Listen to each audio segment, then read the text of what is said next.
This is our fifth out of the sixth spring break slide, so we're almost there. Let's get into it. This one is called sorry, that's not super clear. Pay attention more to that one. This one is called the Carson, Pierie, Scott and Company Building. Okay, that's its original title. Carson, Pierie, Scott and Company Building. Make sure that's down. Done in 1899 to 1903. If you've ever traveled to Chicago, this is where this is. This is in the middle of the city. This is on the intersection of States and Madison. I've actually seen this in person. I need to get my photos out and I can show you one day. Again, so this is in Chicago, Illinois. The architect, let's write his name down, make sure his name's down in bold. He's going to be super important because he's going to be one of our more modern architects as we go into the 20th century. We need to just understand his philosophy because we're going to be looking at other awesome skyscrapers because we love architecture, guys. His name is Louis Sullivan. Okay, make sure his name is down. And then the building materials are iron, steel, glass, and terracotta. Okay, this is roughly about 12 stories high. There in the back on the top, you can kind of see receded is an attic. It's kind of set back. This was constructed in two phases.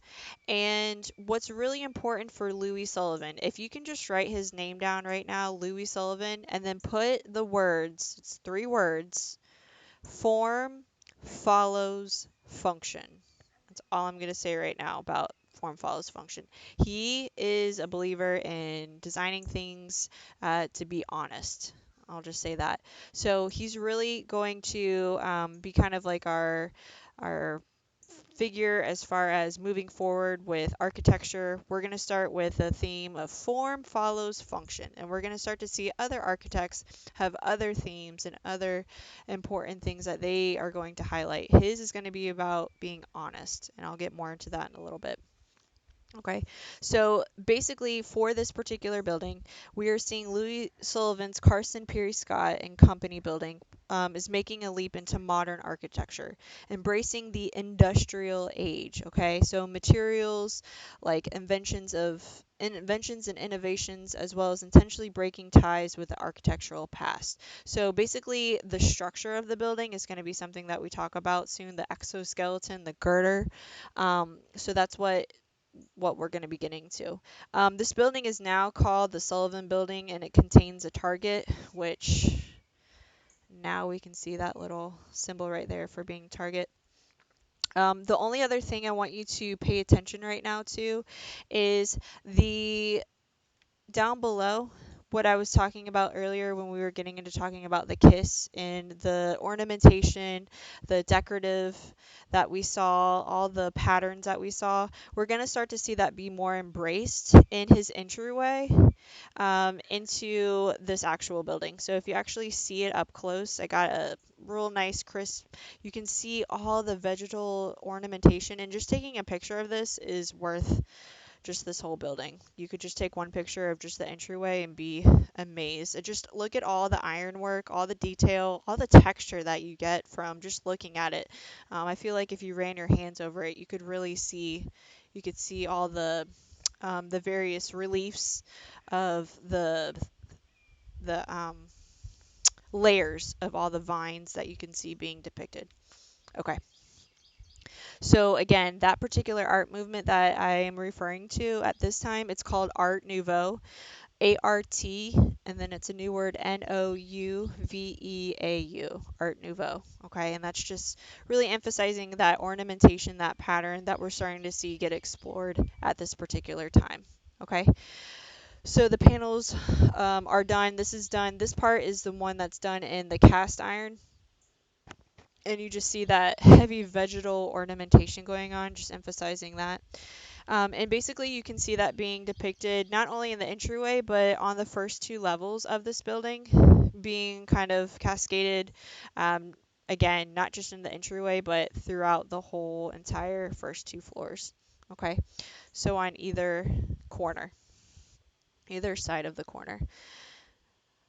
Pay attention to for this particular one, you can kind of see it being more apparent. The use of windows, the use of light is going to be super important, and we'll talk a little bit about that very soon. It's really going to help with advertising. You know, when you're walking and you're doing like storefront shopping, you're more inclined to go into a store when you see things that might be more of interest to you if they have really nice displays. So his kind of theory is going to start to catch on with having very large windows on the outside, on the exterior as you're walking by to really capture that customer to come into that store and be inclined to make a purchase. Okay. Pay attention to the horizontality of this building. Even though it's really really high, it's 12 stories. Just again, you're starting to just see that repetition of each floor. Looks pretty much the same, except for the bottom floor. And that's intentional, so you can really kind of just pick that out in particular. So again, Sullivan, he's based in Chicago. He's focusing on the verticality as well. We can discuss how tall this building is. He's one of the forerunners of the 20th century for skyscrapers. Um, Basically, the rest of this building is going to be serving as office, and the bottom is going to be your department store that are going to start showing up in American cities. Context background, just so that you understand, this is in a time period, the late 1800s. We actually see the Chicago fire happen in 1871, which flattened almost 4 square miles of this prime real estate in central Chicago, leaving a blank canvas for architects whose commercial clients needed rebuilding with the most efficient possible use of land, money, and time. So when that is presented, you got all this area to work with. What are you going to do? You're going to build up, okay? The more you can build up, the more money you can make, okay? So that's going to be really important. Two things are possible by doing this, okay? Two things. So I need for you to write this down. That makes this possible in this prime real estate. The development of the steel girder framing. Steel, Steel, girder, Girder, and then framing, Framing, in which vertical and horizontal steel beams are welded together. This creates the endoskeleton for the building, whose skin can now become large expanses of glass windows used as glazing. And we'll get into, you do have a slide for um, for this particular um, you have a floor plan is what I'm trying to say for this particular slide, and we'll talk a little bit about what those dots represent. Here's that entryway, and kind of his theory as to how you enter a store and how that's going to incline customers to walk around and peruse and buy and make purchases, and in the end the goal is to make money. Okay. So steel girder framing, again, that's important because of the the endoskeleton, and that's spelled Endoskeleton,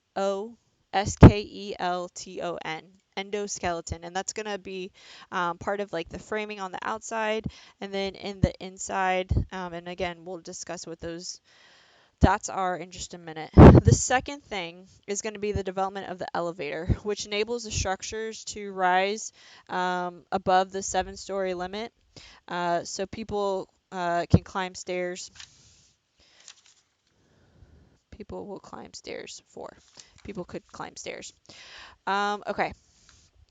So to talk a little bit about continue on with some of his philosophy, to just go ahead and wrap this one up. As a way of breaking away from architecture of the past, Sullivan has invented his own ornament, richly ornate vegetal design that we're seeing done on this outside, this cast iron.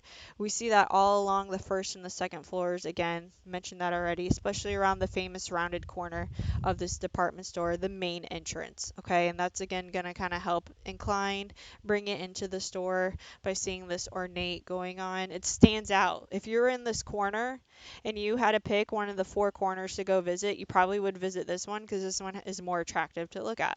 Okay, so he's got some sort of a money sense uh, background that he's also working with. During much of the 19th century, architects had wedded the historical revival styles. Okay, remember we saw a lot of architects already go back in time to ancient Roman. Um, things that look like temples would be used as libraries. The Renaissance, the Palazzo. Basically, where I'm coming up is Sullivan is considering these all to be dishonest, okay? Because they're not supposed to be resembling temples, Roman temples. They're supposed to be representing what the building is supposed to serve as. So that form follows function is where that's going to come into play. So he considers it dishonest, and he famously argued the form follows function, which means that a building should function to be means that excuse me, sorry, which means that a building's function should be honestly and clearly reflected in its form and its appearance. So a department store should look like a department store, not a Gothic church or a classical temple. And when you go to these major cities, you can kind of see those same architects having that those architects that have that mindset of revival from the ancients and identifying what that building particular is. He reveals that both the function and the structural support system by separating long strips of windows by the terracotta cladding, which shows where the steel framing is. The terracotta was also used to make the structure more fire resistant since there was that Chicago fire that happened. Okay. Last thing to just go over is this floor plan. So each dot, if you can just note that you see being represented, notice how it's all in a straight line, column. These are going to represent vertical beams that are welded to the horizontal ones, which support the floor placed on top of it.